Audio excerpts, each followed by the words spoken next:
Hello po mga kalingap. Hi mga kalangga. Please support Trending Pia. Thank you. Oh.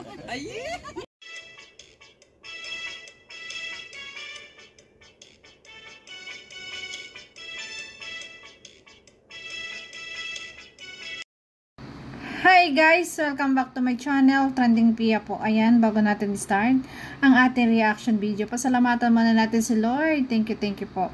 At syempre guys, pasalamatan natin ang may-ari ng video, Ruel of Malalag. Kung hindi ka pa nakasubscribe, subscribe ka na. At syempre kay Rachel Morales Vlog. At huwag kalimutan suportahan syempre ang ama ng Kalingap, Kuya Bal Santos Matubang, Kalingap Rob at Edna. Ayan, Kalingap Angeli, Kalingap Awe, Kalingap Edu. Ayan. At lahat po ng mga charity vloggers, please support po natin. So ngayon guys, ayan, maraming salamat po sa nagla-like, nagsishare at nagsusubscribe kay Trending Pia. Maraming salamat po. Guys, ito yung live ni Dudong Ruel na marami kasing, hindi naman, sabi nga ni Ruel of Malalag, hindi naman sila mga bashers. Siyempre, concern lang. Kasi nga po, sa dami ng mga seniors talaga, kahit ako talaga, hinay-hinay lang. 'Di ba? Kasi, kaya hindi rin ako, ayoko din ng mga issue kasi alam ko, may mga senior po na mai-stress. Ngayon, nga naman, sa ano naman po, sa Frank, kasi ang dami din comment sa akin na sana huwag nang ulitin na maglangga, yung ganun, lalo doon sa paghiwalay nila.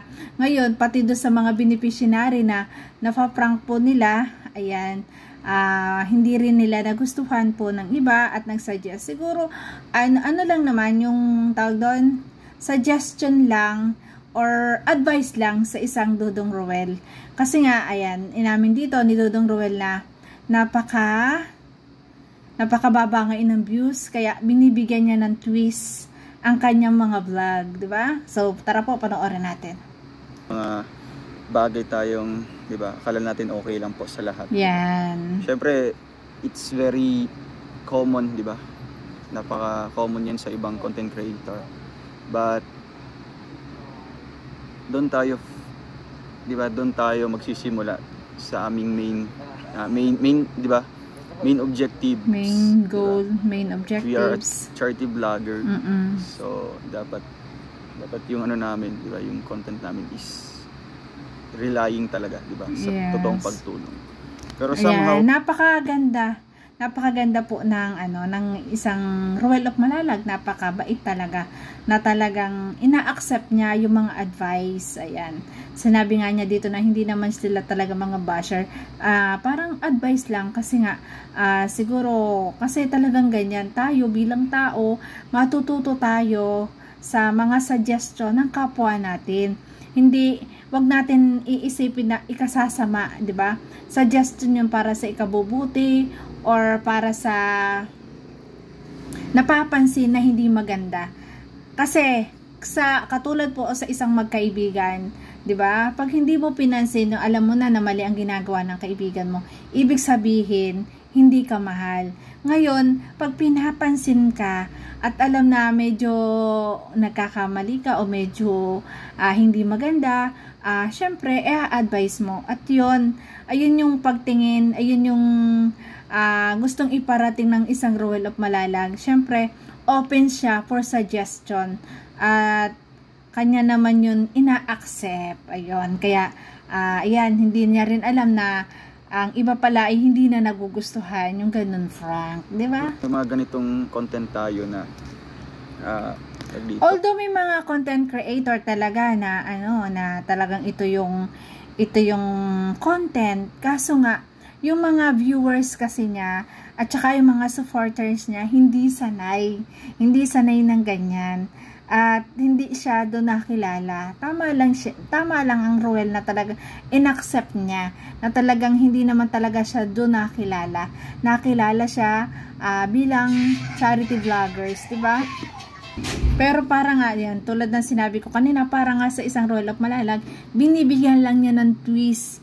Kung halimbawa ba, tinitimplahan, nilalagyan. Kasi nga, sa panahong ito, ang baba talaga ng views, guys. Alam nyo, katulad namin, hindi ko na katulad nila mga vloggers, kasi kami tulad ng mga reactors, Oo, gumagamit kami ng video para i-reaction namin. Pero hindi naman po ganun lang din kadali na mag-reaction, at higit sa lahat, ine-edit pa rin naman po. Hindi naman po basta upload lang ng upload, di ba? At tulad din ng isang Ruel of Malalag. At minsan talaga nakakalungkot talaga pag mababa ang views kasi doon ka rin kumukuha, lalo ako, ng pantulong sa kanila, di ba? Kaya minsan nakakalungkot talaga pag mababa ang views. Pero okay lang yon. Pero sa isang Ruel of Malalag na talagang maraming tinutulungan, kailangan niyang mabigyan niya ng ibang timpla ang kanyang vlog, kasi nga maraming umaasa sa kanya, marami siyang tinutulungan, at syempre para marami pa siyang matulungan. Di po ba? Di ba? Pero ano yan, di ba? It's a challenge din sa amin na to take challenge. Di ba? To take that risk. Di ba? Kasi sa amin ngayon, napapansin niyo po, halos lahat po mahina yung mga views, di ba? Totoo yan. Kaya wala yan, walang negative intentions na. Kahit pa sabihin guys na top 1 nga, congratulations, kasi tama, ayang natutuwa tayo ang bawat isa na being top 1 ay maintain ng Ruel of Malalag. Pero guys, kahit top 1 siya, syempre lumalaglag din yung views at mga kasamahan, ayan, pare-parehas bumababa, pero nanatili siyang top 1. Syempre, doon naman nagko-conflict sa revenue, kasi yun yung pagtulong. Di ba? Aming ginagawa, di ba? It's purely binibigyan lang namin ng, di ba, mukhang other flavors ng pagtulong. Tama. Pero kung ganito po mga kalingap, may mga suggestions kayo, di ba? Yes, we take that as a constructive criticism in order for us to improve, criticism. Constructive criticism. Kailangan talaga yan. Tama. At napakagandang advice ng isang Ruel of Malalag. Talagang na-accept niya. Diba? Diba? Mas engaging yung mga content namin. Kaya thank you so much po mga kalingap dahil naging totoo po kayo sa amin or sa akin mismo. Diba? If you are true supporters, diba? It's either negative or positive na comments. Talagang ano yan, diba? Talagang sasabihin niyo po yan sa amin. Yun, tama. Yan yung sinasabi ko na para lang din sa isang magkaibigan pag alam mo na may magandang suggestion or medyo yung talaga nagko-comment ka para isakabubuti ng kaibigan mo. 'Di ba? Ganon. Pero pag hinahayaan mo na lang lahat ng ginagawa, hindi mo mahal, ibig sabihin. Ngayon bilang supporters, kaya nako-comment yung ganon kasi nga mahal na mahal ang isang Ruel of Malalag, 'di ba? Kaya sila nag-a-advise. Kaya ayan, ay hindi ko naman po sinabing pambabash po yung mga kino-comment nila, yes. Diba? Kaya nga sabi ko kanina na yan, diba, inaano niya dito, nililinaw niya na hindi, ayan, sa lahat kasi, karamihan kasi isipin, pag nag-comment ng ganon, ayang iniisip nila, hindi maganda, naging basher na, hindi po ganon. Ayan, pinaliwanag ng isang Ruel of Malalag, hindi ganon.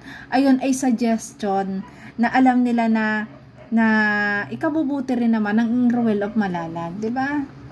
I take that as a constructive criticism for us to improve pa, di ba? Or para syempre malalaman namin kung nagustuhan niyo ba or hindi. No, wala pa akong tag dito. Wala pa akong negative din po na tag dito. Pag-iisip comment doon. Kasi alam ko po mismo, di ba? Alam ko po mismo kung saan yung namin doon. Salamat sa pag-take ng advice as constructive. Yes po, no? Pag ikaw po yung may malawak na, di ba, napaka-wide yung pag-iisip mo. Hindi you are sticking on that one side. Kung marunong ka... Yan, ito yung dapat sa lahat talaga ng viewers. Dapat malawak yung isip, wider, ayan. Tanggapin ang constructive criticism, di ba? Di ba, yung iba kasi isipin, di sulit yan, ganyan-ganyan, hindi po, ayan. Minsan talaga kailangan din natin mag-suggest, mag-comment, kasi hindi naman yun para i-bash, kundi para ipaalala, 'di ba? Magpaalala, 'di ba, na ganyan na minsan hindi maganda, 'di ba? Kasi minsan anong tawag doon? Katulad niyan yung mga comment, kasi karamihan talaga mga senior, may nagko-comment din na talagang yung yung ginagawa nila na pagbablog ay yung pina-frank talaga. Kasi if ever mamaya baka may mangyari na hindi maganda sa pinaprank mo, ayun ay paalala, 'di ba? Advice talaga. Mag-consider sa other side din po ng ibang viewers. Walang walang samaan ng loob, no? Kasi your opinion really matters naman po, mga kalingap, di ba? Let's sabihin natin it's our decision, no? It's our decision kung anong gagawin namin sa aming content, no? Kasi we're content creators. But somehow we need to consider your emotions, di ba? Ay, wait lang, see you Tita Elise tomorrow.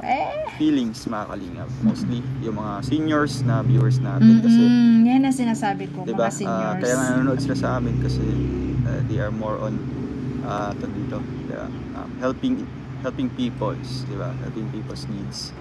Kaya nanonood kasi ang mga seniors, kasi natutuwa sa mga ginagawa nyo, 'di ba?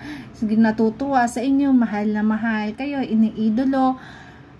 Kaya sila talaga nanonood. Mahal na mahal syempre ang Rochelle. Ngayon siguro napapansin nila na hindi maganda yung prank na ginagawa, kasi yung ibang beneficiary nila ay mga maiedad din, mamaya may masamang mangyari, 'di ba? Hindi natin alam, mamaya may sakit pala sa puso, 'di ba? Yung mga suggestion lang na nasa ikabubuti naman ng tao, hindi naman sa ikasasama. Kaya wag nating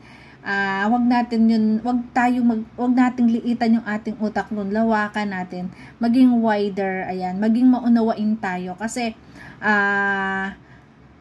ang mga senior nanonood diyan para sila'y sumaya, 'di ba?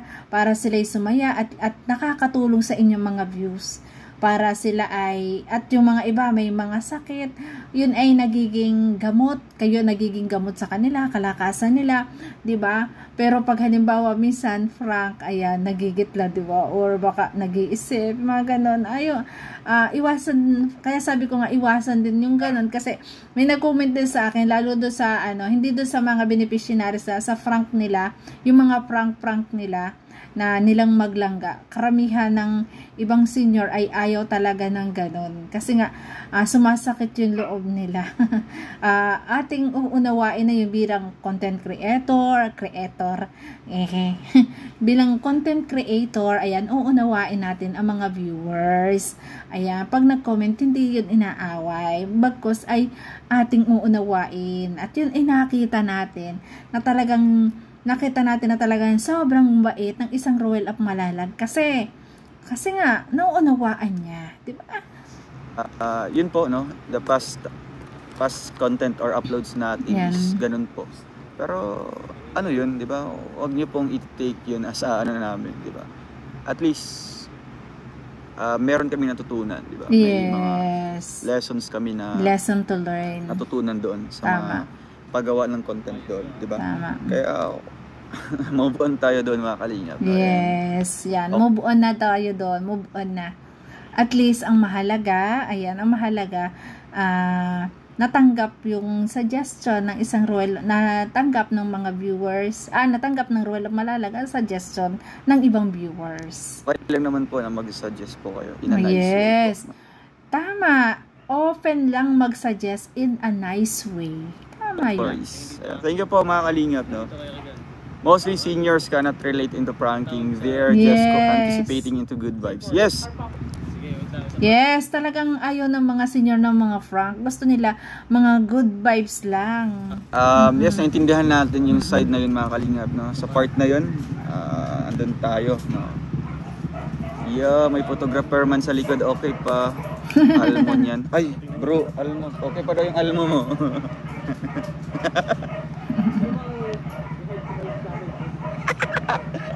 So ayun, mas lalo tayong humanga, no? Ala ka, bro.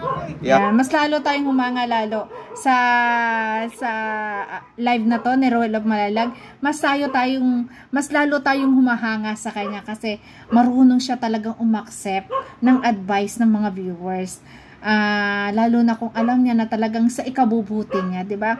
Hindi naman katulad ng mga ibang ginagawang basher na talagang iba naman yung mga kanilang mga comment. Pero ito mga comment na gano'n na diyan sa mga Frank, ayan, accept niya. Kasi alam niya na nauunawaan niya at naiintindihan niya ang ibig sabihin ng mga viewers. Ayan.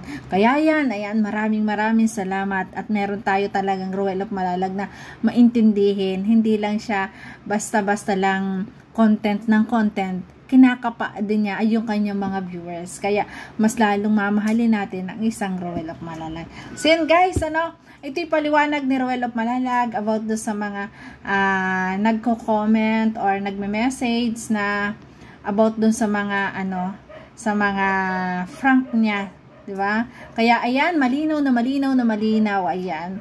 Malinaw pa sa sabaw. Ayan, ina-accept po ng Ruel of Malalag. Ganyan siya kabait. Di ba? So yun guys, thank you for watching at kung nagustuhan niyo reaction video ko, baka pwedeng pa-like, share, and subscribe. Trending Pia po. Bye-bye. Ingat. God bless. Thank you po.